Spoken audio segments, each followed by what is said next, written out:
सुंदरबन नाम के गांव में मुंशी लाल और उसकी पत्नी बिछिया दोनों साथ में रहते थे।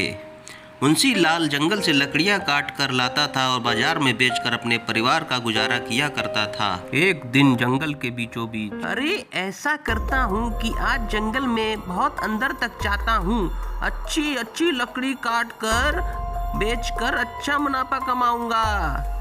ऐसा कहकर मुंशी लाल जंगल के अंदर चलने लगा और काफी अंदर चलने के बाद वह एक जगह जाकर रुक गया। अरे वाह, ये पेड़ बहुत मजबूत और बहुत विशाल है, इसकी लकड़ी ही मैं काटूंगा।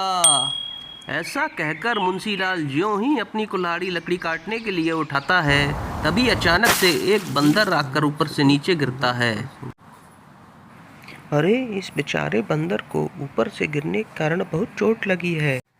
ऐसा करता हूँ, इसको घर ले जाकर इसकी मरहम पट्टी करता हूँ।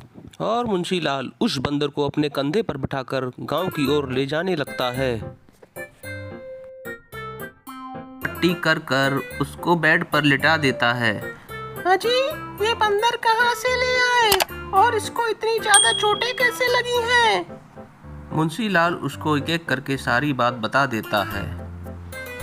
दोनों पति पत्नी बंदर को आराम करने के लिए छोड़ देते हैं तथा खाने पीने के लिए पास की ही दुकान पर राशन लेने के लिए चले जाते हैं। और दोस्तों, अचानक से उस बंदर का आकार धीरे धीरे बढ़ने लगता है।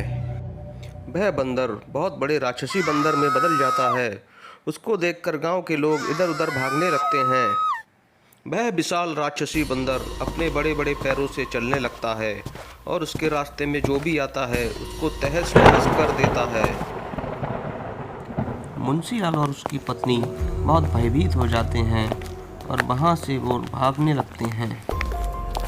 भागकर सीधे वो साधु बाबा जी के पास कुटिया में आ जाते हैं और थक मदद करो साधु महाराज, मदद करो।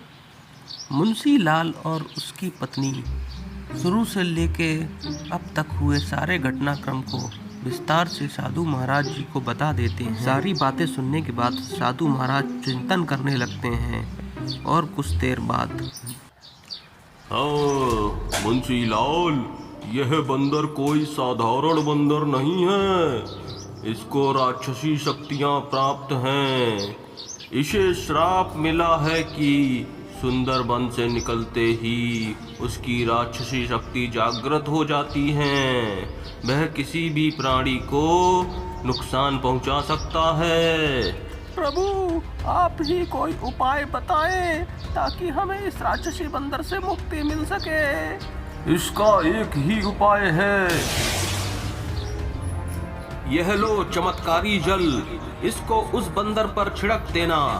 इस जल के प्रभाव से वह साधारण बंदर बन जाएगा और हाँ, इसका प्रभाव कुछ देर रहेगा। उस दौरान तुम उस बंदर को वापस उस जंगल में छोड़ आना। जंगल पहुंचते ही वह फिर से साधारण हो जाएगा।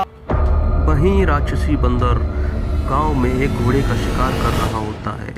तभी मुंशी लाल चुपके से पीछे से आता है और पेड़ के ऊपर चढ़कर डाल पर धीरे धीरे बंदर की ओर बढ़ जाता है और वह बर्तन उठाकर बंदर की ओर वह जल फेंकता है और बंदर पुनः अपने मूल अवस्था में आ जाता है और मुंशी लाल उसको कंधे पर बिठाकर वापस जंगल में छोड़ आता है। और मुंशी लाल की पत्नी मुंशी को समझाने लगती है। इस प्रकार ये कहानी खत्म होती है।